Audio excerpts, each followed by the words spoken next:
ఏంటంటే ఆ ప్రెమిసిస్ లో ఉండనట్లుగా క్లియర్ గా అయితే సమాచారం వస్తుంది మాకైతే. డెఫినెట్ గా ఇది ఇది ఎవరైతే బాధ్యతాయుతమైన పాత్ర తీసుకోవాల్సినటువంటి చైర్మన్ గారు కానీ లేకపోతే టిటిడి సంబంధించిన మెంబర్స్ కానీ వీళ్ళ వైఫల్యం అనేది ఖచ్చితంగా కనిపిస్తుంది. మరి ప్రభుత్వాన్ని ఇంత పెద్ద మెజారిటీ ఇచ్చి కూర్చోబెట్టినటువంటి ప్రభుత్వాన్ని ప్రతి చిన్నదానికి కూడా గడిచినటువంటి జగన్మోహన్ రెడ్డి గారి పరిపాలన మీద బురద జల్లేటువంటి ప్రభుత్వ పెద్దలు ఏదైతే మొన్నటికి మొన్న హిందూ ధర్మానికి సంబంధించి హిందూ మతానికి సంబంధించి ఒక పెద్ద మీటింగ్ రాయలసీమలో జరగడం జరిగింది. సో అది జరిగిన పిమ్మట దాని తర్వాత జరగడం ఈ కార్యక్రమం హిందువుల మనోభావాలను దెబ్బతీసే విధంగా వైకుంఠ ఏకాదశి నాడు మరి 6 మరణించడం అనేది చాలా దురదృష్టకరం.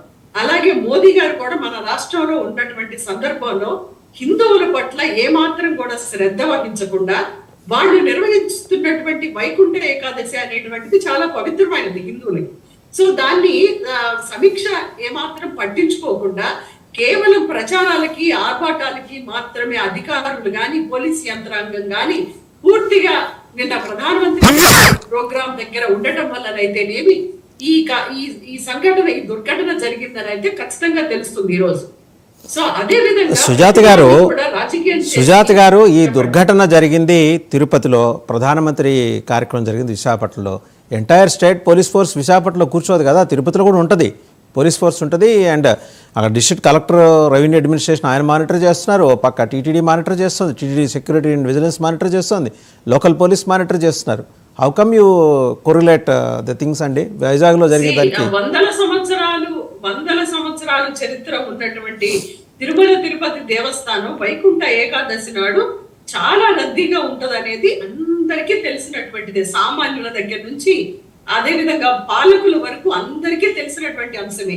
ఇదేమీ కొత్త అంశం కాదు. మరి దానికి సంబంధించినటువంటి తొక్కిసలాట అయితే పర్లేదు, మరి ప్రాణాలు పోయేంత తొక్కిసలాట జరుగుతున్నప్పుడు అధికారులు ఏం చేస్తున్నారు, లేకపోతే అక్కడ చైర్మన్లు ఏం చేస్తున్నారు? ఇది పూర్తిగా ప్రభుత్వ పరిపాలన వైఫల్యంగా కనిపించడం లేదా?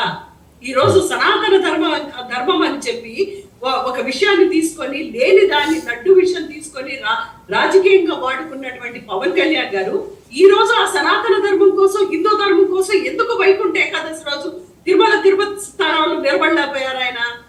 ఆయనకి సినిమా ఫంక్షన్లకి వెళ్ళడానికి టైం ఉంటుంది, అలాగే ప్రధానమంత్రి గారు వస్తే అక్కడికి వెళ్ళడానికి టైం ఉంటుంది, అలాగే సనాతన ధర్మాన్ని నా భుజస్కంధాల మీద మోస్తానన్నటువంటి ఉప ముఖ్యమంత్రి గారు మరి ఈ రోజు మరి దుర్ఘటనకి సంబంధించి మరి ఎన్ని మెట్లకి పసుపు రాసి బొట్లు పెడితే ఆయనకి పాప పరిహారం జరుగుతుందని మేము అడుగుతున్నాం. ఈ రోజు కూడా వైకుంఠ ఏకాదశి నాడు తొక్కిసలాట జరగటం కానీ అదే విధంగా చనిపోవడం కానీ ఎప్పుడు కూడా తిరుపతి దేవస్థానం చరిత్రలో జరగలేదు. అసలు ఆ మనుషుల్ని ఏ రకంగా అంటే ఆర్గనైజ్డ్ గా మీరు చెయ్యలేనప్పుడు వేరే వాళ్ళకి ఇవ్వచ్చు కదా మీరు పరిపాలన. అసలు తిరుపతి దేవస్థానం మీద అవగాహన లేదా మీకు? లేకపోతే మీరు మీ పరిపాలనలో సుజాత గారు మీ పరిపాలనలో మీకే అవగాహన ఉందని చెప్పేసి అప్పటి మీ ధర్మారెడ్డి గారు భక్తుల్ని అరెస్ట్ చేసి వాళ్ళని బెదిరించి వాళ్ళు ధర్నాలు చేస్తే సౌకర్యాలు లేవని వాళ్ళు ధర్నాలు చేస్తే వాళ్ళని బెదిరించి నోటీసులు పంపించి అరెస్టులు చేయించేదాకా వెళ్ళారు. చెప్పండి, మీరు తక్కువ తిన్నారా? వాసుదేవుని గారు మీరు ఒకటి ఇవాళ ప్రాణాలు పోయేంత వరకు అక్కడ నష్టం జరిగితే మీరు గడిచిపోయినటువంటి ప్రభుత్వాన్ని వైకుంఠ ఏకాదశి అనేది ప్రతి సంవత్సరం వస్తుందండి. ప్రతి సంవత్సరం గడిచిపోయినటువంటి పరిపాలనని మీరు చెప్తారా?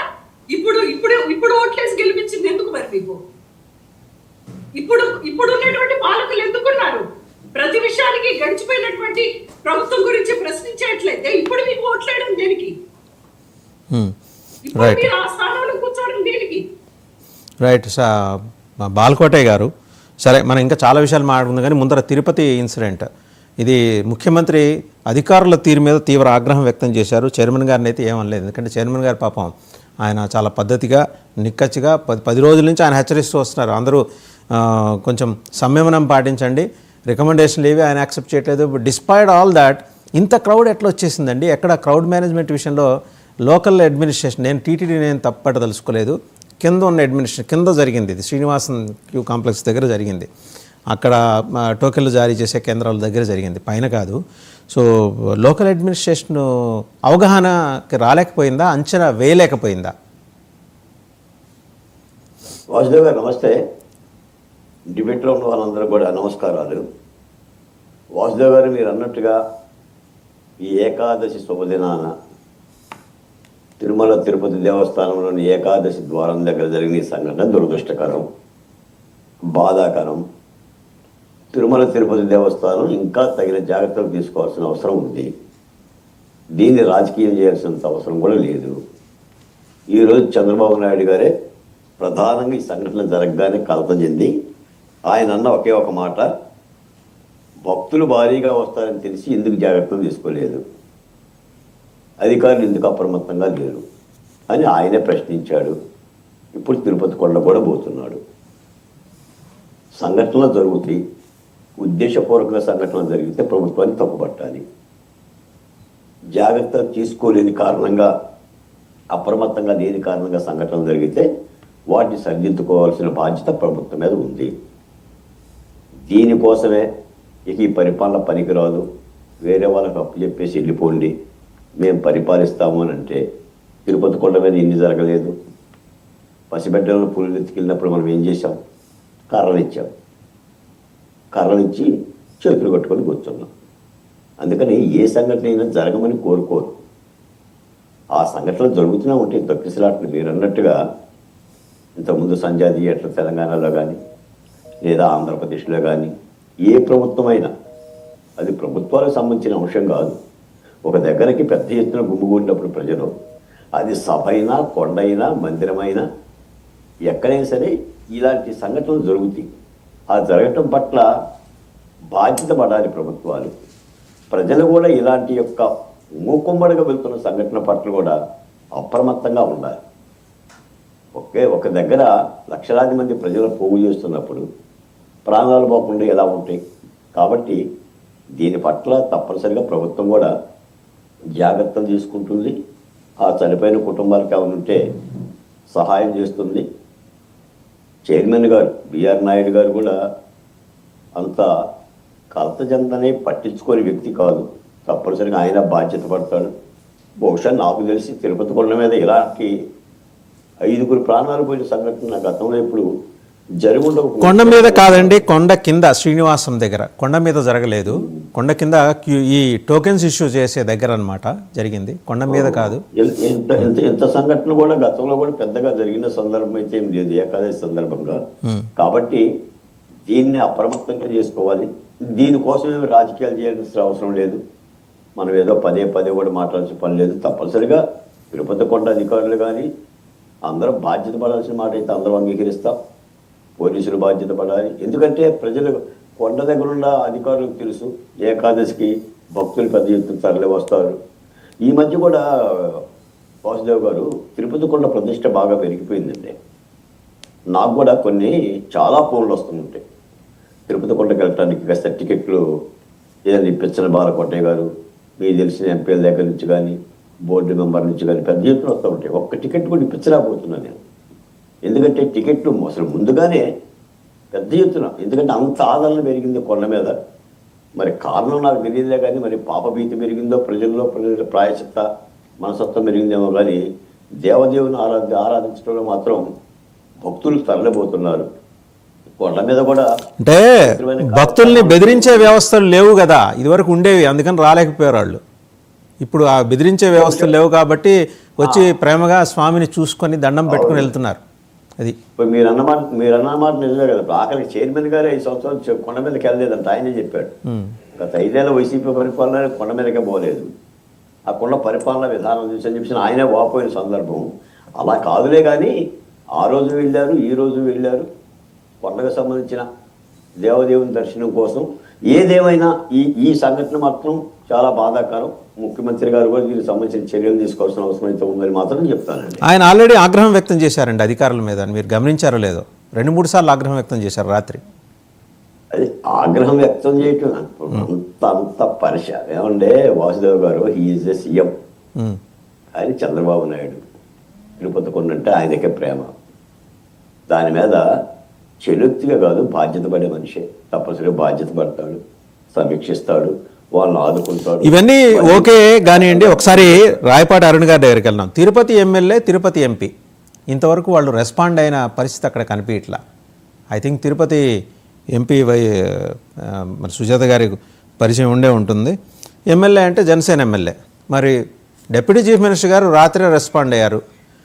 రిలీఫ్ మెజర్స్కి సంబంధించి మీ శ్రేణుల్ని ఈ పాటికి ఆయన డిప్లాయ్ చేయాలని చెప్పి ఆయన ఆదేశాలు ఇచ్చారు. మీ ఎమ్మెల్యే కనిపించట్లా. సార్, ప్యానెల్లోని పెద్దలకి, వీక్షకులకి, మీకు నమస్కారం సార్. రాత్రి 11 గంటలప్పుడే పవన్ కళ్యాణ్ గారు ఈ సంఘటన మీద స్పందించడం, అలాగే స్థానికంగా ఉన్నటువంటి జనసేన శ్రేణులు ఎవరైతే ఉన్నారో వాళ్ళని పెద్ద ఎత్తున కొండ దగ్గరికి, ఆ తొక్కిసలాట జరిగినటువంటి ప్రాంతానికి వెళ్లి సహాయ సహకారాలు అందించమని చెప్పడం, మరణించిన వాళ్ళ కుటుంబాల్లో అడ్రస్లు తెలియని వాళ్ళు కూడా ఉన్నారు, అంటే వాళ్ళ దగ్గర ఎలాంటి ప్రూఫ్లు లేకుండా కూడా వచ్చిన వాళ్ళు ఉన్నారు. కాబట్టి వాళ్ళ కుటుంబాలకు కూడా సమాచారం ఎట్టి పరిస్థితులను కనిపెట్టి అధికారులు ఇవ్వాల్సిందిగా రాత్రి ఆదేశించడం జరిగింది. జరిగినటువంటి ఈ తొక్కిసలాటకి ఎవరూ దీన్ని రాజకీయం చేయాలని అయితే అస్సలు అనుకోవట్లేదు. ఇట్లాంటి పరిస్థితి వచ్చినందుకు నిజంగానే బాధపడుతున్నాము. దీన్ని కూడా మళ్ళీ వెంకటేశ్వర స్వామి కోసం తొక్కిసలాట జరిగింది కాబట్టి వెంకటేశ్వర స్వామిని తీసుకెళ్లి జైల్లో పెట్టడం కానివ్వండి, లేదంటే వైకుంఠ ద్వార దర్శనం ఓపెన్ చేశారు కాబట్టి వైకుంఠ ద్వార దర్శనం ద్వారానే జరిగింది కాబట్టి వైకుంఠ ద్వార మీరన్నమాట రామ్ గోపాల్ వర్మ సంజయ్ థియేటర్ దగ్గర తొక్కిసలాట జరిగినప్పుడే అన్నాడు. ఈ గుళ్ళ దగ్గర తొక్కిసలాట జరిగితే దేవుడిని అరెస్ట్ చేస్తారా అని అడిగాడు ఆయన. ఇట్లాంటి సంఘటనలను రాజకీయాలకు వాడుకోవడం రాజకీయ నాయకులుగా మనకే సిగ్గుచేటుగా అనిపించింది సార్. దీన్ని మేము రాజకీయం చేయాలనుకోవట్లేదు, ఎవరన్నా రాజకీయానికి వాడుకోవాలనుకున్నా దాన్ని మేము ఎంటర్టైన్ అవ్వాలని కూడా అనుకోవట్లేదు సార్. క్లియర్ గా ఇట్లాంటి సంఘటన మరొకసారి జరగకుండా మా నాయకులు ఖచ్చితంగా చర్యలు చేపడతారని రాత్రి వాళ్ళ ఆటయాల మిడ్ నైట్ ను స్పందించినటువంటి విధానాన్ని చూసి మాకు అర్థమైంది. ఖచ్చితంగా దీని మీద అయితే మళ్ళీ చర్యలు తీసుకుంటారు. కానీ తిరుపతి ఎమ్మెల్యే గారి టాపిక్ వచ్చినప్పటికీ రాత్రే సమాచారం స్థానికంగా ఇవ్వడం జరిగింది. బట్ ఇప్పటి వరకు పోకపోవడానికి కారణాలు ఏంటి అంటే ఆయన ఏ కండిషన్ లో ఉన్నారో మాకు తెలియదు కదా సార్. మరి తెల్లారేసరికి నిర్ణయాలు మనం చెప్పడం కరెక్ట్ కాదని నా ఉద్దేశం సార్. అంటే ఏ కండిషన్లో ఉన్నారని కాదు, ఒక సంఘటన జరిగినప్పుడు తక్షణం రెస్పాండ్ అవ్వటం అనేది ప్రజాప్రతినిధుల బాధ్యత. I'm talking above the party lines అండి. ఫలానా పార్టీ వాళ్ళు వెళ్ళారు, ఫలానా వాళ్ళు వెళ్ళలేదు కదా. పార్టీలతో సంబంధం లేకుండా, నిమిత్తం లేకుండా ఇమ్మీడియట్గా రిలీఫ్ మెజర్లోకి వెళ్ళిపోతారు. డీసీఎం గారు తక్షణం రెస్పాండ్ అయ్యారు. రాత్రి ఆయనకు తెలిసిన ఎంబడే రెస్పాండ్ అయ్యారు. అండ్ ఈ హాజ్ డైరెక్టెడ్ మీ జనసేన శ్రేణులు అందరినీ డైరెక్ట్ చేసి రిలీఫ్ మెజర్లోకి వెళ్ళిపోండి అని చెప్పారు. ఆయన కూడా వస్తారు. నిన్న ప్రధానమంత్రి పర్యటన ఉండబట్టి ఆయన రాలేదు, కానీ ఖచ్చితంగా ఆయన వస్తారు. సుజాత గారు ఇందాక బహుశా మీరు అప్పటికి జాయిన్ అయ్యారో లేదో ఆవిడ అడిగారు, ఇప్పుడు ఎన్ని మెట్లు అడుగుతారు, ఎన్ని మెట్లకి పసుపు కుంకుమ పెడతారని పవన్ కళ్యాణ్ గారు. అదేనండి నేను చెప్పాను ఇప్పుడే, రాజకీయాలు అనేవి చేయాలి అనుకుంటే చేయొచ్చు, కానీ దీంట్లో రాజకీయం ఎత్తుకుంటే మనకన్నా రాజకీయ అజ్ఞానులు ఇంకొకరు ఉండరు అనేది నా ఆవేదన సార్. ఒక భగవంతుడి దర్శనం టికెట్ల కోసం జరిగినటువంటి తోపులాట, వంచనాలకు మించి వచ్చినటువంటి ప్రజలు వీళ్ళ మధ్య జరిగినటువంటి ఒక తోపులాటను కూడా రాజకీయం చేయాలి అనుకుంటే ఇంతకన్నా ఇంకా సవాళ్ళ రాజకీయం మరొకటి ఉండదేమో నా ఉద్దేశం సార్. సుజాత గారు, వాసుదేవన్ గారు ఏంటంటే వీళ్ళు కొట్టేటువంటి దెబ్బలేమో తమలపాకు దెబ్బలండి. వీళ్ళు ప్రజల్ని కొట్టేటువంటి దెబ్బలు, వీళ్ళు ఏదైతే యువకులు చావుకి కారణమైనటువంటి సినిమాలకు సంబంధించినటువంటి ఫంక్షన్లు, సైలెన్సర్లు తీసేసి పిల్లలు ఎక్కడైనా ఇష్టం వచ్చినట్లు మీరు వెళ్ళండి అని యువకుల్ని ఉత్తేజపరిచి వాళ్ళకి మరణానికి దారి తీసినటువంటి వ్యాఖ్యలు మీరు చేస్తే దాని మీద మాట్లాడు. అవి అసలు రాజకీయాలు చేయాల్సినటువంటి అవసరమే లేదు. కానీ మీరు మాత్రం నోటికి అదుపు లేకుండా జగన్మోహన్ రెడ్డి గారు గడిచిపోయినటువంటి పరిపాలన, ఆ పరిపాలనలో వేసినటువంటి రోడ్లు అని చెప్పేసి నోటికి ఏ మాత్రం నాలుగుకి నరవలేనటువంటి మాటలు మీరు ఏ రకంగానైనా మాట్లాడొచ్చును. అదే విధంగా జగన్మోహన్ రెడ్డి గారు ఏదైతే సుబ్బారెడ్డి గారు దాదాపుగా 8 సార్లు ఆయన అయ్యప్ప మాల వేసుకొని ఆయన హిందూ ధర్మం ప్రకారము ఎంతో నిష్టగా ఉండి ఎన్నోసార్లు అక్కడికి వెళ్ళి ఆయన అంతా అయ్యప్ప భక్తితోటి ఎన్నో ఏళ్లుగా ఉన్నటువంటి వ్యక్తికి తిరుమల తిరుపతి దేవస్థానం చైర్మన్ ఇస్తే మీరు అడ్డగోలుగా టీడీపీ పార్టీ ఇష్టం వచ్చినట్లు మీరు మాట్లాడొచ్చు. ఈ రోజు చైర్మన్ గారి పదవి వచ్చిన దగ్గర నుంచి ఆయన అదేమైనా ఎక్కే గడప దిగే గడప అందరికి అవసరం లేకపోయినా వెళ్ళి ఏమే కలుస్తున్నాడు.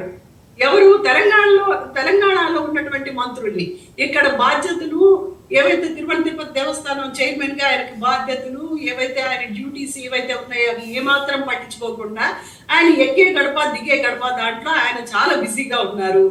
ఏదైతే బాల్కొట్టే గారు చెప్తున్నారో తిరుమల తిరుపతి దర్శనాలు అనేవి ఏ పార్టీ ఉన్నా కానీ అందరూ సామాన్యులు అడుగుతారు. అది పెద్ద గొప్ప విషయమేం కాదు. ఈ రోజు మీ ప్రభుత్వం వచ్చింది కాబట్టి తిరుమల తిరుపతి దేవస్థానం ఖ్యాతి పెరిగింది అనుకోవడం అనేది అది ఎలా ఉంటదంటే గురువింజ కింద నలుపు అనేది కనపట్లేదు, నేను చాలా ఎర్రగా ఉన్నానని చెప్పుకున్నట్లుగా ఉంటది ఈ రోజు. బాలకోటయ్య గారు ఏమి టీడీపీ, ఆయన ఏమి టీడీపీ లీడర్ కాదండి. మీరు బాలకోటయ్య గారు ఆయన విశ్లేషకులు, టీడీపీ లీడర్ కాదు. ఆయన ఏ విశ్లేషణో ఆయన నేను అడగట్లేదండి. ఇక్కడ తిరుమల తిరుపతి దేవస్థానం ఖ్యాతిని మీరు వాసుదేవుడు గారు మీరు పెంచడం అవసరం లేదు, నేను పెంచడం అవసరం లేదు, ఎవ్వరూ పెంచలే అవసరం లేదు. ఆ దేవదేవుడి ఖ్యాతి ఎవరు పెంచినా పెంచకపోయినా భక్తుల మనసుల్లో ఉంటుంది. ఈ రోజు భక్తులు దేవదేవుడు భక్తులు కొండ మీద ఎక్కేటువంటి ప్రతి వ్యక్తిని కూడా గోవింద గోవింద అని పిలుస్తారు. ఎందుకంటే ఆ కొండ మీదకి ఎక్కేటువంటి భక్తుడు కూడా ఒక గోవిందుడితో సమానం.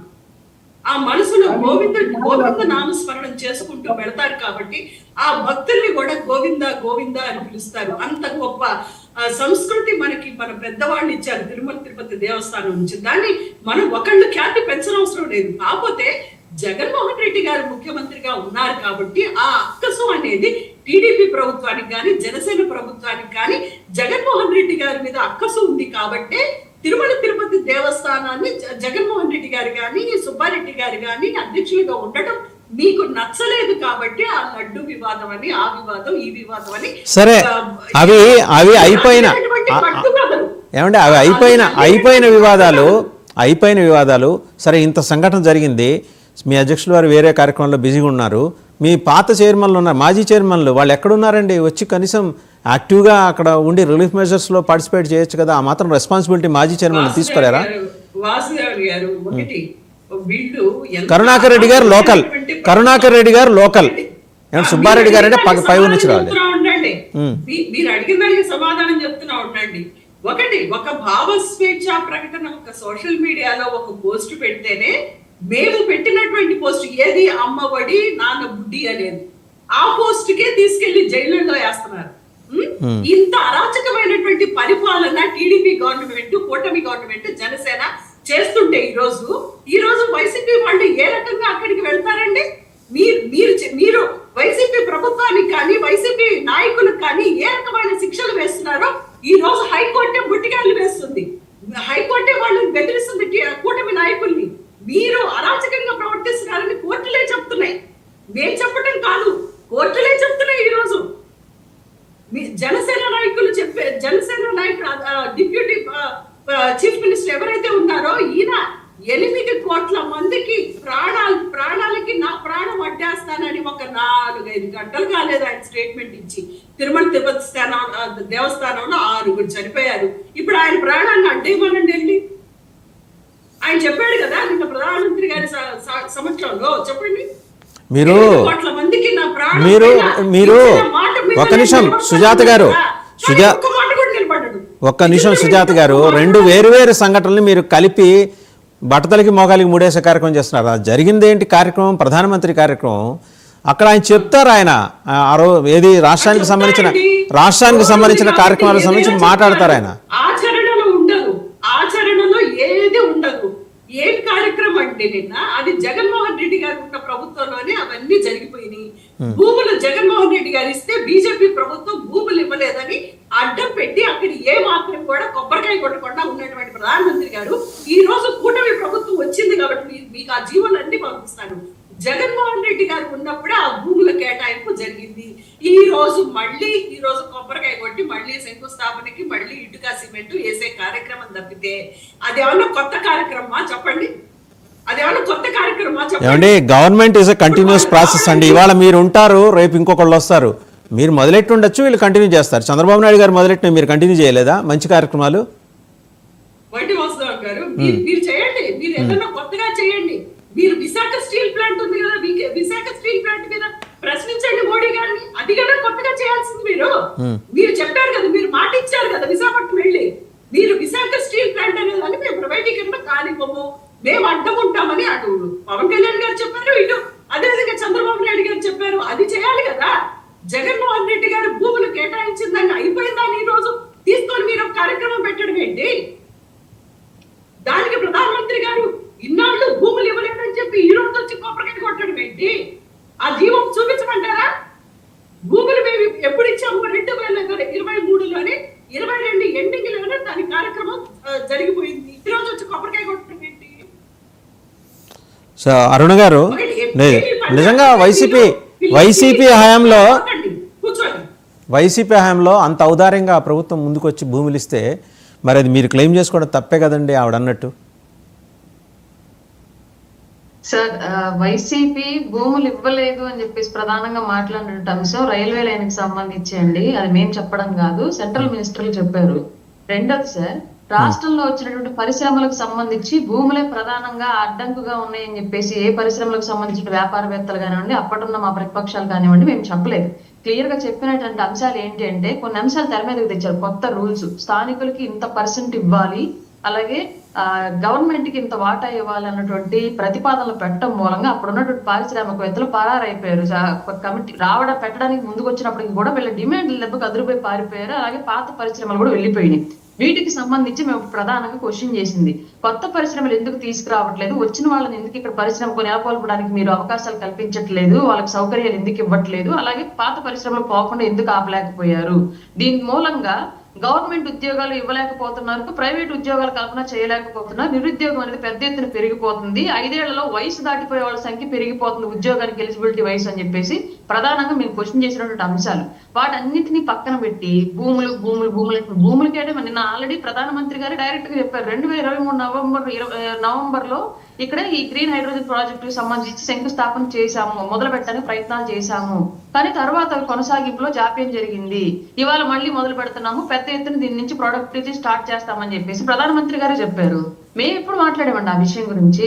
జగన్మోహన్ రెడ్డి గారి టైంలో జరిగిన వాటి ఏమన్నా ఉంటే ఎందుకు కంటిన్యూటీ అవ్వలేదు, ఎందుకు వెళ్ళిపోయారు, ఎందుకు ఆగిపోయారు అన్నది ప్రధానంగా మేము చేసినటువంటి క్వశ్చన్. సో అది బాల్కోటే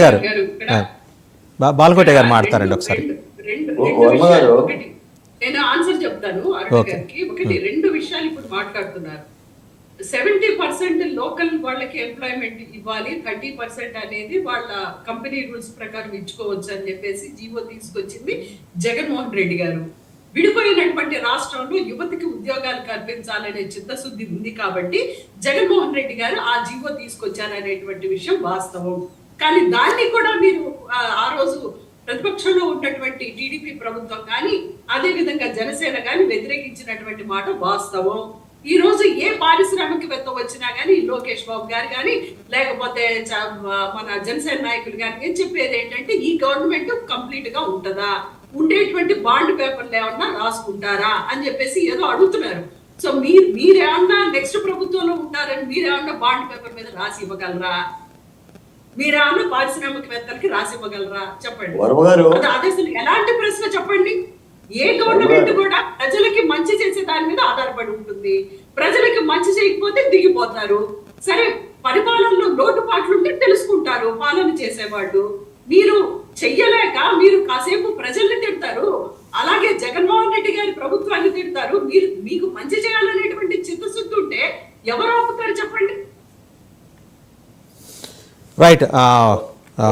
వర్మ గారు, వాసుదేవ్ గారు, నేను మాట చెప్తున్నాను. ఈరోజు ఆంధ్రజ్యోతిలో ఆంధ్రప్రదేశ్ని జగన్ భయం నుంచి కాపాడండి అని నేను రాసిన ఆర్టికల్ ఎడిటోరియల్ పేజీలో వచ్చింది. మీకు ఈ సందర్భం మాట చెప్తా. సాక్షాత్తు లోకేష్ బాబు గారు అన్నమాట. ఆంధ్రప్రదేశ్లో పెట్టుబడులు పెట్టడానికి పెట్టుబడిదారులు భయపడుతున్నారు, గ్యారంటీ అడుగుతున్నారు. అంటే జగన్మోహన్ రెడ్డి గారి యొక్క పరిపాలనలో మళ్ళీ ఆయన వస్తే మా పరిస్థితి ఏమిటని అడుగుతున్నారని చెప్పి ఒక మాట. ఆయన వచ్చే పరిస్థితి లేదని చెప్పండి గట్టిగా. ఆయన వచ్చే పరిస్థితి లేదు, ఆయన చరిత్ర వర్తమానంలో లేడు, భవిష్యత్తులో ఉంటాడో లేదో తెలియదని చెప్పాలి కూటమి వాళ్ళు. వాసుదేవ్ గారు, ఆయన వస్తాడా రాడా, మాయామహల్లో ఉంటాడా, తాడేపల్లిలో ఉంటాడా, లండన్లో ఉంటాడా, తీసి పక్కన పెట్టండి.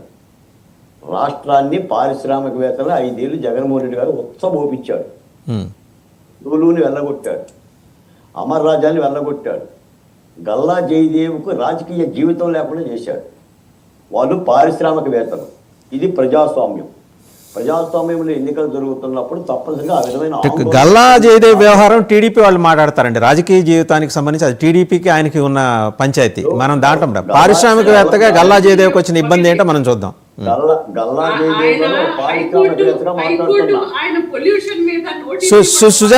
సుజాత గారు బాలకోటే గారిని కంప్లీట్ చేయనండి. నేను చెప్తున్నా వాసుదేవ్ గారు, పారిశ్రామికవేత్తలు భయపడిన మాట యథార్థం, భయపెట్టిన మాట యథార్థం, వాళ్ళు లోకేష్ గారిని అడిగిన మాట యథార్థం. వీళ్ళు నానా కష్టాలు పడుతున్నారు. మీకు ఒక్క మాట చెప్తానండి ఈ సందర్భంగా. నిన్న ప్రధాని నరేంద్ర మోడీ గారు కూటమి వచ్చిన తర్వాత మొట్టమొదటిసారిగా విశాఖపట్నం వచ్చి, అంటే అనకాపల్లి నియోజకవర్గంలో పూడికమర దగ్గర 1,85,000 కోట్ల రూపాయలతో ఈ హైడ్రోజన్ హబ్ పెడుతున్నారు సార్. మీరు అండర్లైన్ చేసుకోండి, 1,85,000 కోట్లు.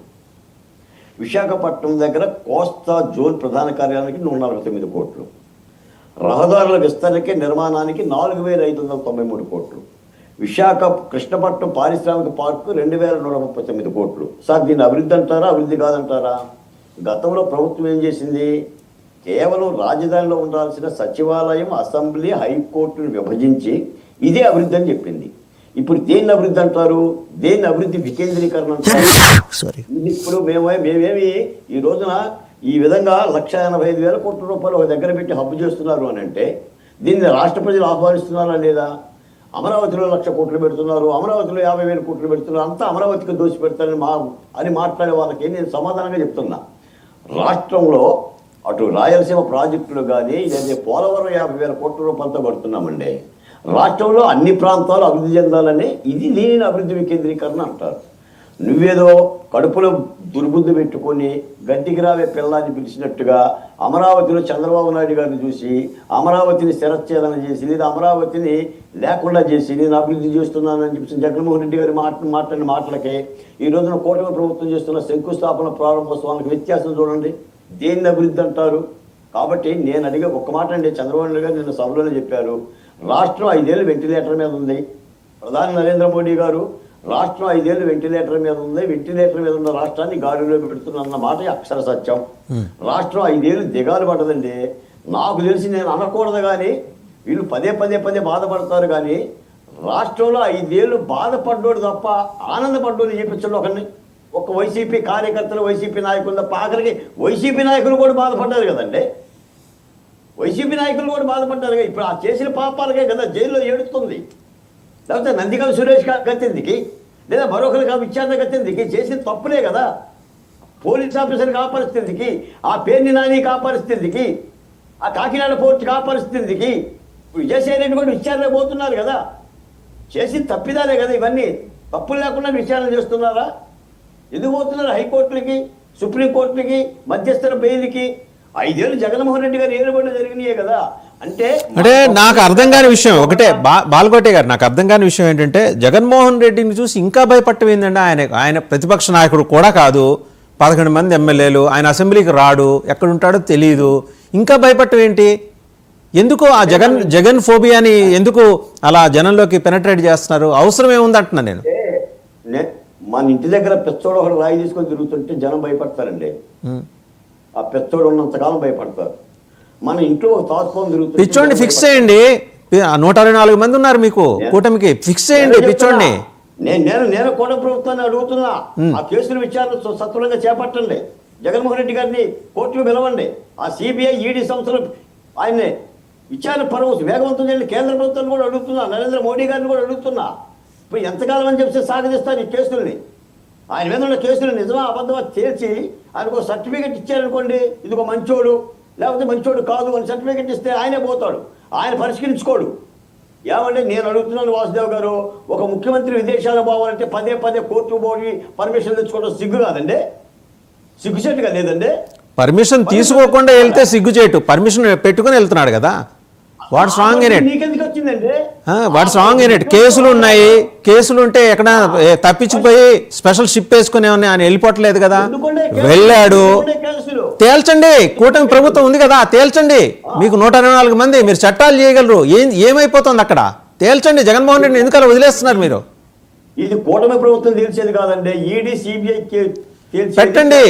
అక్కడ కూడా ఎన్డీఏ ఉంది కదా, అక్కడ కూడా ఎన్డీఏ ఉంది. పెట్టమనండి, ప్రెషర్ పెట్టమనండి. వాసుదేవ్ గారు, మీరు సొంతపోస, మీరు మంచి వాళ్ళు, మీరు కూడా కోర్టుకి వెళ్ళొచ్చు కదా, మీరు సర్టిఫికేట్ పొందొచ్చు కదా. నా మీద పెట్టిన అక్రమ కేసులు అని చెప్పి నువ్వు విచారణకి ఎందుకు పోవడంలా? ఆయన అక్కడికి వెళ్లకుండానే ఈ దర్యాప్తు సంస్థలు ఏదో ఒకటి చేయాలి కదా. ప్రెషర్ పెట్టండి గవర్నమెంట్ ఆఫ్ ఇండియా మీద. అవునండి, ఎందుకలా వదిలేస్తున్నారు అతన్ని? కాబట్టే మా దగ్గర మేము కూడా అడుగుతున్నాం. మేము కేంద్ర ప్రభుత్వాన్ని అడుగుతున్నాం, ఈడీని అడుగుతున్నాం, సిబిఐని అడుగుతున్నాం. ఆ జగన్మోహన్ రెడ్డి గారికి మంచి సర్టిఫికెట్ ఇవ్వండి అయ్యా, ఆ విచారణ పర్వాలు చేస్తుంది అయ్యానని. ఇప్పుడు నేను అనేది ఏంటంటే పారిశ్రామికవేత్తలు భయపడుతున్నారని భయపడక ఏంటండి? ఎంతమందిని భయపెట్టారు చెప్పండి? భయపెట్టలేదా? రాష్ట్రం అంతా భయపెట్టాడు కదండి. ఆయన అరెస్ట్ చేయని నాయకుడు చెప్పండి ఒకరిని. తెలుగుదేశం కానీ జనసేన కానీ పవన్ కళ్యాణ్ రహదారి మీద పడుకుండా కదా. ఆ దేవినేని ఉమ, ధూళిపాల నరేంద్ర, అచ్చెన్నాయుడు, కొల్లు రవీంద్ర, చంద్రబాబు అసలు అరెస్ట్ కాని తెలుగుదేశం నాయకులు చెప్పండి. కానీ ఈ రోజు కూటమి ప్రభుత్వం ఎవరిని అరెస్ట్ చేయట్లా, ఎవరి మీద చర్యలు తీసుకోవడం వల్ల కూటమి ప్రభుత్వం ఎవరి మీద చర్యలు తీసుకోవడం లేదండి. విచారణ కూడా చేయటం లేదు పూర్తిగా. నేను విచారణ చేయమని అడుగుతున్నా. రైట్. నాకు సుజాత గారు, నాకు ప్రశ్న, ఆయన ఈడీని సిబిఐని వీటన్నిటిని ఆయన ఇంకా మేనేజ్ చేస్తున్నారా? బీజేపీకి మీకున్న లోపాయికారి ఒప్పందం వల్ల ఆయన అరెస్ట్ కాకుండా ఉన్నారా? మీకు బీజేపీకి ఉన్న చంద్రబాబు నాయుడు గారు నేను అడుగుతున్న జగన్మోహన్ రెడ్డి గారు, బీజేపీకి మీకు ఉన్న లోపాయికారి ఒప్పందం వల్ల ఆయన మేనేజ్ చేసుకోగలుగుతున్నారా? ఎందుకు టచ్ చేయలేకపోతుంది? ఓపెనే కదా, ఓపెన్ సీక్రెటే కదా, మీకు వాళ్ళకి ఉన్న అండర్స్టాండింగ్ ఏం పెద్ద విషయం అయింది ఇది. వాసుదేవన్ గారు ఒకటి, జగన్మోహన్ రెడ్డి గారి మీద రాజకీయాల్లోకి రాకముందే కాంగ్రెస్ పార్టీ ఎంపీగా ఉన్నప్పుడే ఆయన మీద పెట్టినటువంటి కేసులే ఇంతవరకు కూడా ఆయన ఏం చేశారు అనేటువంటిది నిర్ధారించలేకపోయినాయి. ఎందుకంటే అవి రాజకీయ ప్రేరేపిత, కక్ష ప్రేరేపిత కేసులు కాబట్టి. ఈ రోజు అచ్చెన్నాయుడు అనేటువంటి వ్యక్తి ఇంప్లీడ్ అయ్యి ఏది కాంగ్రెస్ లీడర్ గా ఉన్నటువంటి జగన్మోహన్ రెడ్డి గారి మీద కేసుల్లో అచ్చెన్నాయుడు గారు ఇంప్లీడ్ అయ్యి వాటి మీద రకరకాలుగా కోర్టుల్లో కేసుల్లో తీర్పు రాకముందే ఇటు ఈ అబద్ధాల ఆంధ్రజ్యోతి పేపర్ ఒకటి ఉంది కదా, ఇప్పుడు ఆ ఎడిటోరియల్ కాలం రాసిన వాళ్ళు ఉన్నారు కదా, ఎలాంటి వాళ్ళు 100 మంది ఉన్నారు ఆంధ్రజ్యోతిలో. ఎవరినన్నా పట్టుకొచ్చి అబద్ధాలు ఎడిటోరియలే కదా, ఏముంది ఒక నిమిషం సుజాత గారు, టీడీపీ నాయకులు ఊట్ల సురేంద్ర నాయుడు గారు టెలిఫోన్ లైన్లో ఉన్నారు. ఆయన వేరే రాష్ట్రంలో ఉండటం వల్ల జూమ్ లైవ్లోకి రాలేకపోయారు. ఒకసారి వారిని అడుగుదాం జరిగిన సంఘటన మీద. సురేంద్ర నాయుడు గారు, నిన్న జరిగిన సంఘటన దురదృష్టకరం, దిగ్భ్రాంతికరం. దేశం మొత్తం అరవింద్ కేజ్రీవాల్, రాహుల్ గాంధీ అందరూ కూడా రెస్పాండ్ అయ్యారు. ఒక అవాంఛనీయమైన సంఘటన, అన్వారంటెడ్. టీడీపీ రిలీఫ్ మెజర్స్లో ఏ రకంగా భూమన కరుణాకర్ రెడ్డి ఆల్రెడీ ఫైర్ అయ్యారు. ఆయన మాట్లాడారు, చిత్తశుద్ధి లేని వాళ్ళని చైర్మన్గా నియమిస్తే ఇలాంటివి జరుగుతాయని. సురేంద్ర నాయుడు గారు నమస్తే, వినిపిస్తోందా? తిరుపతి సంఘటనకు సంబంధించి భూమన కరుణాకర్ రెడ్డి మాజీ చైర్మన్ ఆయన రెస్పాండ్ అయ్యారు. చిత్తశుద్ధి లేని వాళ్ళు చైర్మన్లు, బోర్డు మెంబర్స్ అయితే ఇలాగే ఉంటుందని. మరి వాళ్ళు జుంబో కార్యవర్గం ఉన్నప్పుడు జరగలేదు, అది కూడా చెప్పుకొచ్చారు ఆయన. కరెక్టే సార్, చిత్తశుద్ధి లేని వాళ్ళని బోర్డు చైర్మన్ గా నియమిస్తే 5 సంవత్సరాలు ఏమేమి జరిగినాయి చూసినాం మనము. ఇప్పుడు నిన్న జరిగిన సంఘటన ఒక అవాంఛనీయ సంఘటన, దానికి అందరూ చింతిస్తున్నారు. కాకపోతే అక్కడ జరిగిన సంఘటనలు సీసీ ఫుటేజీలతో సహా టోటల్ పరిశీలిస్తున్నారు. అక్కడ జరిగింది కుట్రకోణము. ఎవరైతే వృద్ధురాలు ఉన్నారో వృద్ధురాలు క్యూలో నిలబడుకోలేకుండా ఆయాస పడతా ఉన్నప్పుడు అక్కడ ఉన్నటువంటి సిబ్బంది అంతా కూడా ఆమెను తీసుకెళ్లి డైరెక్ట్ గా ముందుకు తీసుకెళ్లేదానికి ప్రయత్నించినప్పుడు వెనకాల ఉన్నటువంటి వాళ్ళు కానీ ముందు ఉన్నటువంటి వాళ్ళు కానీ అందరూ కూడా సహకరించారు. అంటే ఏజ్డ్ పర్సన్ గా ఉంది, అదే విధంగా అనారోగ్యంతో ఉంది, ఆమెకు సహకరించాలని తీసుకువెళ్లే సందర్భంలో వెనకాల నుండి కేకలు, అరుపులతో ఒక్కసారిగా గుంపులోకి దూరిన జనాలు ఎవరు, యువకులు ఎవరు, ఎక్కడి నుండి వచ్చారు, ఇవన్నీ కూడా భక్తుల్ని ఆరాధిస్తా ఉంటే భక్తులే చెప్తున్నారు ఇది యాక్చువల్లీ కుట్రకోణము. దీంట్లో అసాంఘిక కార్యకలాపాలు చేసేదానికి ప్రయత్నం చేసినటువంటి ఎవరుంటారు? సురేంద్ర నాయుడు గారు, సురేంద్ర నాయుడు గారు, ఈ కుట్ర వెనక ఎవరున్నారు? ఇప్పుడు తేలిపోతుంది. ఈ కుట్ర వెనక ఎవరున్నారు, ఎవరు ఈ కుట్ర కోణంలో భాగం పంచుకున్నారు అనేది. కరుణాకర్ రెడ్డికి ఏం అధికారం ఉందండి? మాట్లాడే అధికారం, నైతిక హక్కు ఎలా ఉంది ఆయనకి? ఆయన గత 5 సంవత్సరాల్లో చేసిన నిర్వాకాలు ఏంటి? టీటీడీని బస్టు పట్టించేసి మీరు చేసినటువంటి ఘనకార్యాలు అందరూ చూశారు, ప్రపంచమే చూసింది. మీరు ఏదైనా చేయాలనుకుంటే అక్కడ ఏం జరిగింది సంఘటన అక్కడ పోయి పరిశీలించాలా? అక్కడ ఎవరైతే ఇబ్బంది పడ్డారో వాళ్ళకి సానుభూతి తెలపాలా? మీ వల్ల అయితే సహకారం అందించాలి, వాళ్ళకి హెల్ప్ చేయాలా? అంతేగాని తగుదనామాన్ని పరిగెత్తి వచ్చేసి నోరుంది కదా అనేసి నీ ఇష్టానుసారం మాట్లాడితే చూస్తూ ఊరికే ఉండేదానికి ఎవరో లేరు సిద్ధంగా. సురేంద్ర నాయుడు గారు ఒక్క నిమిషం సురేంద్ర నాయుడు గారు ఒక్క నిమిషం నా ప్రశ్న వినండి, మీరే సమాధానం చెప్పండి. కుట్రకోణం అంటున్నారు. ఇంతవరకు ఏ టీడీపీ సీనియర్ లీడర్స్ మరి ఆంధ్రప్రదేశ్ అమరావతి హెడ్ క్వార్టర్స్ నుంచి ఎవరేం మాట్లాడాల? కుట్రకోణం సురేంద్ర నాయుడు గారికి, బెంగళూరులో ఉన్న సురేంద్ర నాయుడు గారికి ఎలా తెలిసింది? సార్ నాకు టోటల్ నేను తిరుపతి వాసిని. నాకు తిరుపతిలో ఏం జరిగింది నిన్నటి నుండి, నిన్న ఈవినింగ్ నుండి నాకు ఫోన్లు వచ్చాయి. మీరు కూడా ఎక్కడున్నారు రాండి ఇక్కడికి అని. నేను బెంగళూరులో ఉన్నాను అని చెప్పాను. చెప్పిన తర్వాత నేను రాత్రి నుండి టోటల్ ఆరా తీశాను అక్కడెక్కడ ఏమేమి జరిగింది ఏంటి అనేది. టోటల్ నా దగ్గర సమాచారంతోనే నేను మాట్లాడుతున్నా. వేగ్గా నేను మాట్లాడటం లేదు. సమాచారం లేకపోతే నేనేం మాట్లాడతాను? ఎవరై ఉంటారు? వాళ్ళు వైసీపీ వాళ్ళ ఉంటారా? సమాచారం తీసుకున్నాను నేను. వాళ్ళు వైసీపీ వాళ్ళ ఉంటారా? వైసీపీ నియమించిన గ్యాంగులు అయి ఉంటాయా అవి? సార్ నేను వైసీపీ వాళ్ళ లేకపోతే ఇంకొకరా అనేది కొంచెం సమయం కావాలా మనకి. ఎవరు ఏమనేది తెలియజేయడానికి సమయం కావాలా. కానీ దీంట్లో ఏదో జరిగింది అనేది మాత్రం నాకు వచ్చిన సమాచారం ప్రకారం నేను వివిధ వర్గాల నుండి మా కార్యకర్తలు కానీ లేదా అక్కడ ఉన్నటువంటి భక్తులు కానీ, లోకల్లోని కదా నేను, ఎంతమంది భక్తులు మా వాళ్ళు తిరుపతిలో లైన్ లో నిలబడ్డారు, లోకల్ వాళ్ళు ఎంతమంది నిలబడ్డారు, ఏమి జరిగింది అనే సంఘటన నేను తీసుకున్నాను. కాబట్టి నాకు క్లియర్ గా అక్కడ వచ్చిన సమాచారం చెప్తున్నా నేను. ఎవరైతే ఇప్పుడు శాలంలో నుండి వచ్చిన వృద్ధురాలు చనిపోయింది, అమ్మ ఫస్ట్ చనిపోయింది ఆమె. అది చాలా బాధాకరం. ఆమె క్యూలో నిలబడలేకుండా ఇబ్బంది పడతా ఆయాస పడతా ఉండేటప్పుడు అక్కడ ఉన్నటువంటి సెక్యూరిటీ సిబ్బంది ఆమెను పక్కకు తీసుకెళ్లి ముందుకు తీసుకెళ్లేదానికి ప్రయత్నం చేసినప్పుడు ఆమెకి వెనకాల ఉండేవాళ్ళు కానీ ముందున్నటువంటి భక్తులు కానీ సహకరించారంట.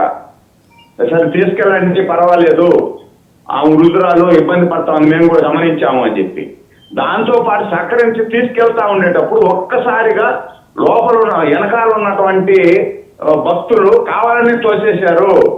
కేకలు అరుపులు వినపరిచినాయి మాకు. ఈ విధంగా జరిగిందన్న నాతో చెప్పారు. అంటే ఏదైతే క్యూలో లైన్ లో వాళ్ళు ఈ అల్లరి మోకలు, ఒక్క నిమిషం సురేంద్ర నాయుడు గారు, మీకు ఇన్ఫర్మేషన్ ఉంది కదా, ఈ అల్లరి మోకలు లోకలా లేకపోతే బయట రాష్ట్రాల నుంచి వచ్చారా? కర్ణాటక నుంచి వచ్చారా? తమిళనాడు నుంచి వచ్చారా? అది తెలుసుకోవాల్సింది ఉంది సార్. అంటే నాకు వచ్చిన సమాచారం ఏమంటే ఒక్కసారిగా అరుపులు కేకలతో కావాల్సిన ముందుకు నెట్టేశారు భక్తుల్ని. దీనివల్ల ఈ విధంగా జరిగింది అనేసి నాకు వచ్చిన సమాచారం. అది ఎందుకు జరిగింది? టోటల్ సీసీ కెమెరాలు ఉన్నాయి అక్కడ. ఈ సీసీ కెమెరాలు పరిశీలిస్తే తెలిసిపోతుంది. పోలీసును టీటీడీ సెక్యూరిటీ లేరా అండి? ఒక నిమిషం సురేంద్ర నాయుడు గారు, అస్వస్థతకు గురి అయినారు, ఇబ్బందులు ఉన్నారు, వీళ్ళందరూ హాస్పిటల్లో చికిత్స పొందుతున్నారు, స్విమ్స్ లో చికిత్స పొందుతున్నారు. అక్కడికి అందరూ కూడా మా వాళ్ళందరూ తరలి వెళ్ళి అక్కడ చూస్తున్నారు. సురేంద్ర నాయుడు గారు, ఇంకో ప్రశ్న అండి. ఇది టీటీడీ విజిలెన్స్ అండ్ సెక్యూరిటీ ఏం చేస్తుంది? లోకల్ పోలీస్ ఏం చేస్తున్నారు? పటిష్టమైన భద్రతా ఏర్పాట్లు చేసిన టీటీడీ బోర్డు ఏం చేస్తుంది? వీళ్ళకి ఇలాంటి సంఘటనలు జరుగుతాయని ముందరే సమాచారం ఉప్పందాలుగా ఇంటెలిజెన్స్ ఎక్కడ ఫెయిల్ అయింది? దీని మీద ఏమన్నా మీరు విషయాలు తెలుసుకున్నారా? సార్ నాకు దాని విషయాలు అయితే నాకు అంత సమాచారం లేదు. నేను నైట్ నాకు ఈ మెసేజ్ వచ్చిన వెంటనే నేను ఎందుకు జరిగింది అనేసి, అంటే దాదాపు 5-6 మంది చనిపోయినారు అంటే చాలా బాధాకరం. అందుకని ఎందుకు చనిపోయారు, ఏం జరిగింది అనేసి నేను కనుక్కున్నా. అక్కడ కనుక్కుంటే నాకు వచ్చిన సమాచారం అది. ఇంకా లోతుగా సమాచారం రావాలంటే కొంత టైం పడుతుంది. అక్కడ ఉన్నటువంటి సెక్యూరిటీ సిబ్బంది కూడా ఏమన్నా వైఫల్యం జరిగిందా, లేదంటే అప్పుడు వాళ్ళు తోపులాటల్లో గురైన వాళ్ళు, తోసిన వాళ్ళు, ఆ విధంగా ప్రవర్తించిన వాళ్ళు బయట నుండి వచ్చిన పిల్లవాళ్ళే ఏమన్నా ప్రవర్తించారా, లేదు లోకల్ గా ఉన్నటువంటి వాళ్ళు చేశారా, లేదు కుట్ర కోణం జరిగిందా ఏమనేది మనకి ఈ రోజు మధ్యాహ్నం కానీ సమాచారం. మీరే అన్నారు కదా కుట్రకోణం అని, మీరే అన్నారు. మళ్ళీ ఇప్పుడు జరిగిందని అనుమానం మళ్ళీ మీరే వ్యక్తం చేస్తారు. అరుపులు కేకలతో తోసేసినారు అన్నప్పుడు అది కుట్రకోణంలో జరిగింది అనేది నా భావన, నా వ్యక్తిగత భావన. ఎందుకు ఇప్పుడు క్యూలో ఉండేటప్పుడు అరుపులు కేకలు అవసరం లేదు, తోసుకోవడం అవసరం లేదు. కాబట్టి నాకు కుట్రకోణం ఉందేమో అనేది నా అనుమానంతో నేను చెప్తున్నా. సో ఇంకా ఏమన్నా సందేహాలు ఉన్నాయంటే, పక్క రాష్ట్రాల నుంచి జనరల్గా ఇలాంటి గ్యాంగులు వస్తుంటాయి కదా ఈ ఘటనలు జరిగేప్పుడు. ఎందుకంటే అంతలా కుంభమేళాలో కూడా తొక్కిసలాట్లు జరుగుతాయి కానీ చనిపోవటాలు ఎప్పుడూ జరగల. సో పర్టికులర్ గా ఏమవుతుందండి సార్, ఇప్పుడు శ్రీనివాసం దగ్గర జరిగింది ఇది. శ్రీనివాసం దగ్గర ఏమవుతుందంటే స్థలం అంత ఎక్కువ ఉండదు. దానికి ఆనుకునే ఫ్లైఓవర్ ఉంటది, మెయిన్ రోడ్ ఉంటది, బస్సులు అన్ని అదే దారిలో తిరుగుతుంటాయి. ఒక్కసారిగా 5 దగ్గరలో పెట్టినప్పుడు కూడా ఇక్కడ జనాలు ఎక్కువ చేసినప్పుడు టికెట్ తీసుకోవాలా, నాకంటే అందరికంటే ముందు నేను తీసుకోవాలా అనేది తీసుకునే దానికి వచ్చినప్పుడు బయట రాష్ట్రాల వాళ్ళు వస్తారు, లోకల్ వాళ్ళు వస్తారు, అన్ని రాష్ట్రాల్లో కూడా అక్కడికి వచ్చిన వాళ్ళు యూజువల్లీ టికెట్ కోసం ప్రయత్నం చేసిన వాళ్ళు ఉంటారు. చేసినప్పుడు అక్కడ ఎవరు జరిగింది, ఏమి జరిగింది, బయట నుండి వచ్చిన వాళ్ళే అత్యుత్సాహంతో ఇంకా ముందుకు తీసుకోవాలా, లేదంటే నాకు టికెట్ దొరకదని ఏమన్నా తోపులు అట్లా జరిగినాయా అంటే ఇరుకు క్యూ లైన్లు ఉంటాయి అక్కడ. మనం భారీగా ఇప్పుడు కుంభమేళంతో మనం దీన్ని చూసేదానికి కాదు, ఈ జరిగిన ఇది ఉంది కాబట్టి దాన్ని కొంచెం ఆలోచించాలి. మీరు టెలిఫోన్ లైన్ లోనే ఉండండి, వైసీపీ సుజాత గారు మాట్లాడతారు. ఒకసారి ఆవిడ she wants to pose a question to you. Sujatha గారు, ఇది కుట్ర కోణం, డెఫినెట్గా మీ వాళ్ళు ఉండి ఉంటారు, మీ గ్యాంగులు ఉండి ఉంటాయి, డౌట్ ఏం లేదు. మ్యూట్లో ఉన్నారండి, అన్మ్యూట్ చేసుకోండి సుజాత గారు. ఓకే, సారీ, ఇట్స్ అన్మ్యూట్ లేదండి. వినిపిస్తుందా? వినిపిస్తుంది, మాట్లాడండి. ఓకే, అన్మ్యూట్ లేదు ఇక్కడ. బట్ ఎవరి అభిప్రాయం ఇది? మన సురేందర్ నాయుడు గారి అభిప్రాయమా లేకపోతే మీ వ్యక్తిగత అభిప్రాయమా? నాది కాదండి, ఆయన చెప్పిందే చెప్పాను, నేనేంటి తిరుపతిలో లేను. అదే ఆయన అదే అంటున్నారు, అది నా వ్యక్తిగత అభిప్రాయము. వెనక నుంచి తోశారు, గుంపు వచ్చింది తిరుమల తిరుపతి దేవస్థానంలో. అందరం ఆ క్యూ లైన్లు ఎలా ఉంటాయని ఒక్కసారైనా మనం అందరం ఎక్స్పీరియన్స్ చేసిన వాళ్ళమే. అక్కడ గ్రూప్ మాబింగ్ లేకపోతే ఆ తొయ్యడం అనేది చాలా సాధ్యమైన పని, అది అందరికీ తెలిసినటువంటి విషయమే. కానీ ఆర్గనైజర్స్ ఏం చేస్తున్నారు, పోలీసులు ఏం చేస్తున్నారు? మీరు వైకుంఠ ఏకాదశి రోజు మీరు ఉధృతి, ఎందుకంటే అక్కడ కార్లు లగేజ్ దగ్గర నుంచి ప్రతి మనిషిని చెక్ చేస్తారు. ఎంతమంది భక్తులు లోపలికి వెళ్తున్నారు, ఎంతమందిని ఎలో చేయాలనేది కంప్లీట్ గా అధికారుల చేతుల్లోనే ఉంటుంది. అక్కడ లగేజ్ చెక్ చేయడం దగ్గర నుంచి, కార్లు చెక్ చేయడం దగ్గర నుంచి ప్రతి చిన్నదాన్ని కూడా అక్కడ చెక్ చేస్తారు. అలాంటప్పుడు అన్ఎక్స్పెక్టెడ్ గా మాకు ఎలా వస్తుంది? అక్కడ రాదు. మీరు నిర్లక్ష్యంగా ఉన్నారు, మీరు ఆర్గనైజ్డ్ ఫెయిల్యూర్ కాబట్టే వచ్చింది అక్కడ. దాన్ని మీరు చెప్పుకునే పరిస్థితి లేక ఈ రోజు ఎవరో వచ్చారు, ఏదో చేశారు, అది నా వ్యక్తిగత అభిప్రాయం నిక్కచ్చిగా చెప్పమంటే అది నా వ్యక్తిగత అభిప్రాయం అని చెప్పి సురేంద్ర నాయుడు గారు అంటున్నారు. ఇక్కడ ఈ డిబేట్ లో ఒక 5 నిమిషాల డిస్కషన్ లోనే మీరు 100 మాటలు మార్చారు. ఈ రోజు చంద్రబాబు నాయుడు గారు మార్చినట్లుగా మీరు 100 మాటలు మారుస్తారు. మీ పరిపాలనలో ఏది కూడా మాట మీద నిలకడ లేదు. ఈ రోజు భక్తుల ప్రాణాలతోటి ఈ రోజు దేవదేవుడి దర్శనానికి వచ్చిన వాటి ప్రాణాలు తీసినటువంటి పరిస్థితి, ఆ పాపం ఊరికే పోదు. ఈ రోజు మీరు లడ్డూ విషయంలో మీరు లేని రాజకీయం చేసి పాపం మూట కట్టుకున్నటువంటి కూటమి ప్రభుత్వం, కోర్టులు కూడా అందులో వాస్తవం లేదని చెప్పినటువంటి కూటమి ప్రభుత్వానికి ఈ దేవదేవుడి మీద చేస్తున్నటువంటి రాజకీయ పాపంగా వీళ్ళని వెంటాడుతున్నాయి మాత్రం ఆంధ్రప్రదేశ్ ప్రజలందరూ వీళ్ళని దీవిస్తారనేటువంటిది మాత్రం వాస్తవం. మీరు ఆర్గనైజేషన్ చాదగాకి ఈ రోజు ఎవరో గొప్పగా వచ్చారు, అక్కడ ఏదో జరిగింది, ఏమి జరగక మీరు చేయడం చేతగాక మీకు పరిపాలన ఏదో జరిగింది. సురేంద్ర నాయుడు గారు మాట్లాడతారండి. సుజాత గారు, సురేంద్ర నాయుడు గారు మాట్లాడతారు. సురేంద్ర నాయుడు గారు, ఇప్పుడు జరిగిన సంఘటనకి ఎవరైనా కూడా బాధ్యతాయుతమైనటువంటి ప్రతిపక్షమైనా పాలకపక్షమైనా ఎవరైనా కూడా చింతించాలా, విచారం వ్యక్తం చేయాలా, వీలైతే మన వల్ల అయితే వాళ్ళకి సహాయం చేయాలా, సేవ చేయాలా, ఏదో వచ్చేయాలా. దాన్ని రాజకీయం చేసేసి వైకుంఠ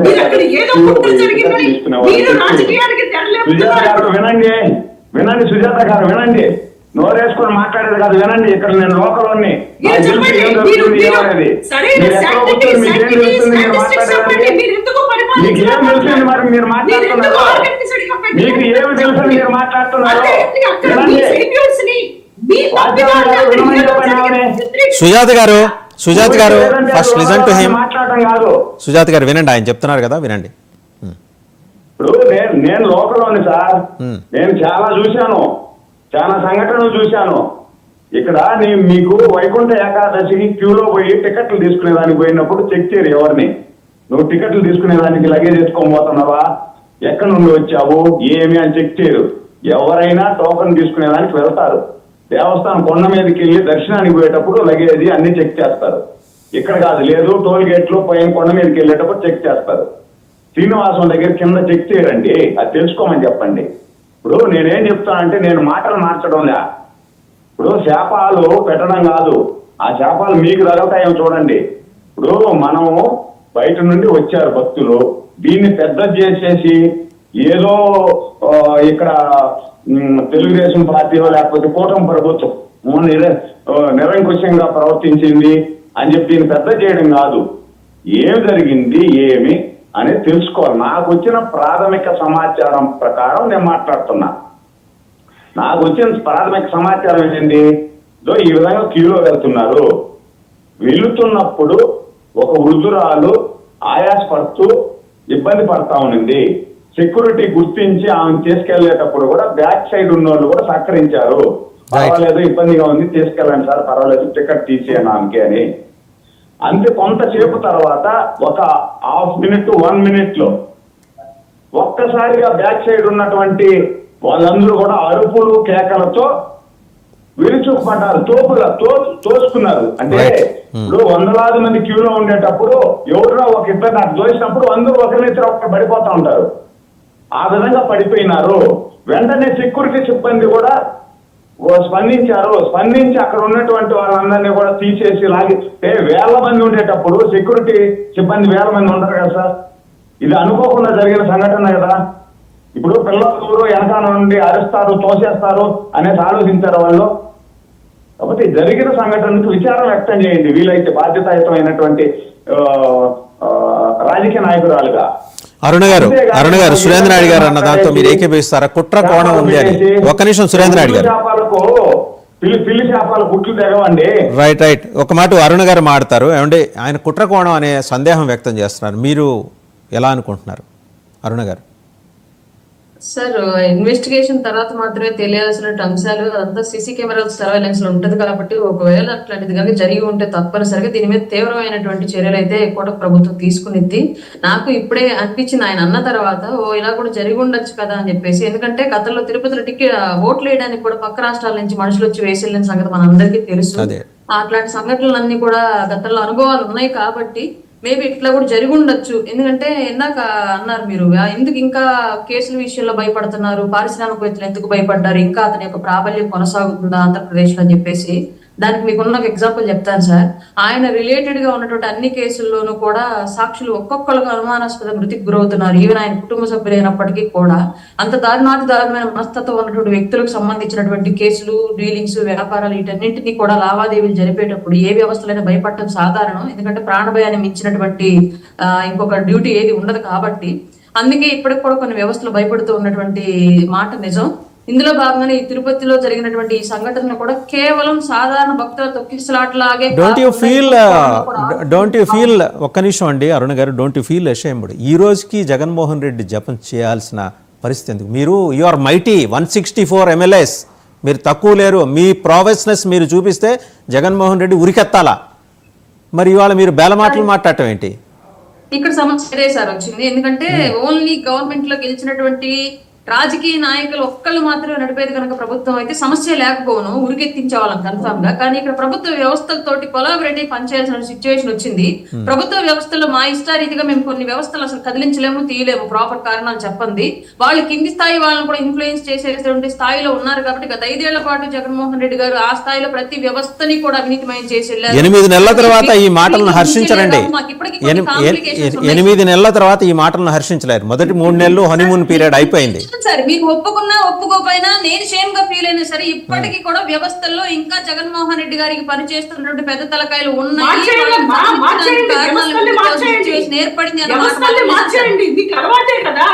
ఎవరిని మారుస్తారు? వ్యవస్థల్ని మారుస్తారా మీరు? వ్యవస్థలు, ఇన్స్టిట్యూషన్స్ రన్ చేయబడతాయి.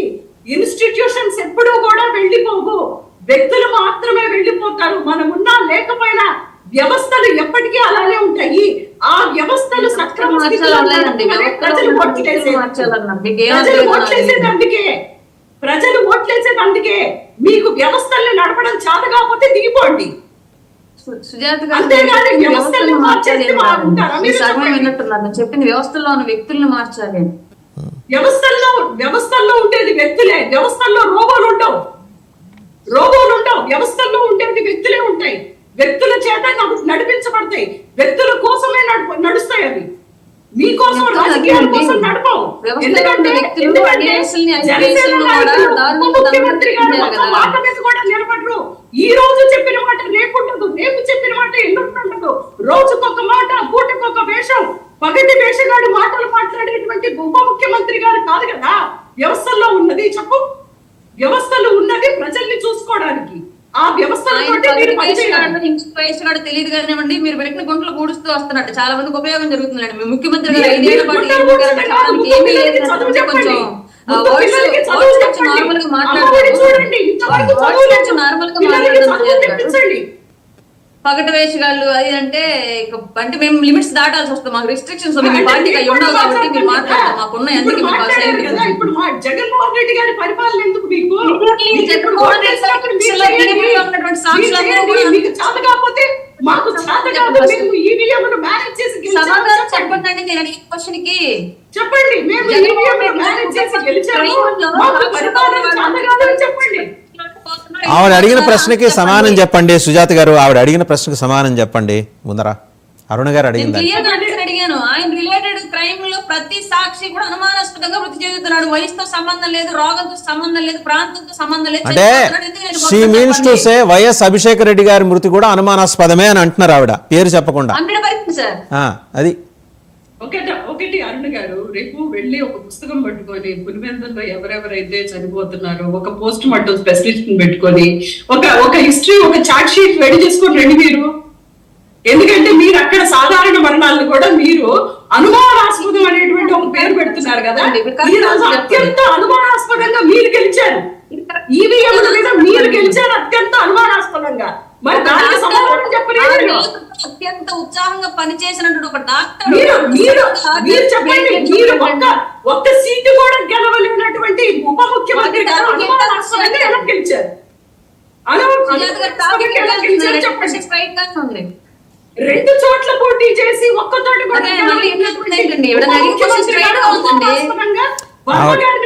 సుజాత గారు ఆవిడ అడిగిన ప్రశ్న ఏంటి, మీరు చెబుతున్నది ఏంటండి? ఆవిడ అడిగిన దానికి నేరుగా చెప్పండి. అనుమానాస్పద మరణాలు, ఈ కేసుల్లో సాక్షులుగా ఉన్న వాళ్ళ అనుమానాస్పద మరణాలు. చాలా మందికి సందేహాలు ఉన్నాయి, దానికి చెప్పండి. సందేహాలు ఉంటే ఒకటి నేను చెప్తున్నాను కదా. ఒకటి ఇంతవరకు కూడా ఏదైతే మీకు అనుమానాస్పదం అన్నారో అవన్నీ కూడా మీరు పరిపాలనలో ఉన్నప్పుడే జరిగినాయి. అటు వివేకానంద రెడ్డి గారు చనిపోయినప్పుడు కూడా మీరే అధికారంలో ఉన్నారు. మరి ఆ రోజు అనుమానాస్పదం అన్నప్పుడు మరి నిజాన్ని తీసి నిర్భయంగా చెప్పొచ్చు కదా. ఎందుకు చెప్పలేదు? ఇంతవరకు ఎందుకు చెప్పలేదు? మీరు చెప్పండి. మీరు చెప్పాలి కదా. మీరు ఆ రోజు అధికారంలో ఉన్నది మీరే, ఈ రోజు అధికారంలో ఉన్నది మీరే.